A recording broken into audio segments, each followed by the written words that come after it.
আজ 25শে বৈশাখ বিশ্বকবি রবীন্দ্রনাথ ঠাকুরের জন্মদিন। আজ 165তম জন্মদিনে আমরা চলে এসেছিলাম বীরভূম পাবলিক স্কুলের প্রোগ্রামে। এই প্রোগ্রামে আজকে আমরা দেখব আমাদের বীরভূম পাবলিক স্কুলের দুটো শাখা আছে, একটা হচ্ছে মোহাম্মদ বাজার, অপর শাখাটি হচ্ছে শেওড়াকুড়ি। তো শেওড়াকুড়িতে আমরা চলে এসেছিলাম, সেই দৃশ্যগুলো আপনাদের সামনে তুলে ধরার চেষ্টা করছি। তো আমরা প্রথমেই মাল্যদান সেরে নেব। মাল্যদান পর্ব সেরে নেওয়ার পাশাপাশি আমরা আজকে যে কচিকাচারা সেজে এসেছে তাদের কিছু পারফর্ম করার জন্য সেগুলো আপনাদের সামনে তুলে ধরার চেষ্টা করব। তো আমরা মাল্যদান পর্ব সেরে নেব, এরপরে আমরা এগিয়ে যাব আমাদের যে ছোট্ট ছোট্ট শিশুদের যে অনুষ্ঠান সেগুলোর দিকে।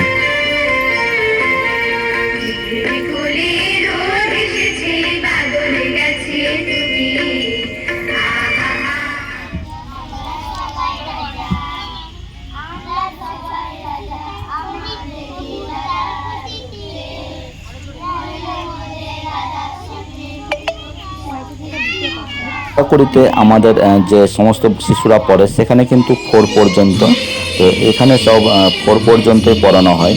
তো আমরা সেই সমস্ত দৃশ্যগুলো তুলে ধরার চেষ্টা করছি যে বাচ্চারা যেভাবে কার্য করছে।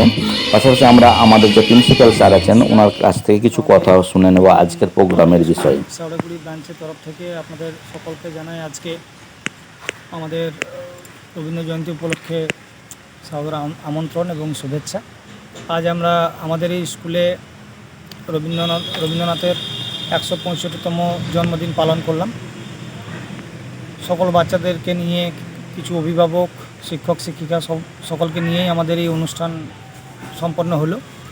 এবং আজকে আমাদের সবথেকে যেটা উল্লেখযোগ্য বিষয় সেটা আজকে পেয়ে গেছিলাম আমরা মল্লারপুর নৈশুভাকে, যেনারা আমাদের অনেক দিন থেকে আমাদের পাশে আছেন এবং আমাদের স্কুলের বিভিন্ন রকম ভালো মন্দ বিভিন্ন সময়ে আমাদের সাথে হাতে হাত মিলিয়ে কাজ করছেন। মল্লারপুর নৈশুভাকে আমাদের স্কুলের তরফ থেকে অসংখ্য ধন্যবাদ। আমরা চাইবো যে আগামী দিনে মল্লারপুর নৈশুভা আমাদের পাশে এরকমভাবেই। এই যে গুঞ্জ একটা এনজিও, তাদের তরফ থেকে আমাদের আজকে সকল ছাত্রছাত্রীদেরকে বেশ কিছু উপহার আমরা প্রদান করতে পারলাম। আগামী দিনে আমরা এরকম ধরনের আরও গুঞ্জের তরফ থেকে আরও বাচ্চাদেরকে আমরা উপকৃত করতে পারবো এই আশা রাখি। আপনাদের সকলকে ধন্যবাদ। আজ এই পর্যন্ত, আবার নতুনত্ব ভিডিও নিয়ে আপনাদের সামনে হাজির হব আমি হৃদয়। সকলকে আজ 25শে বৈশাখের শুভেচ্ছা। ভালো থাকবেন, সুস্থ থাকবেন।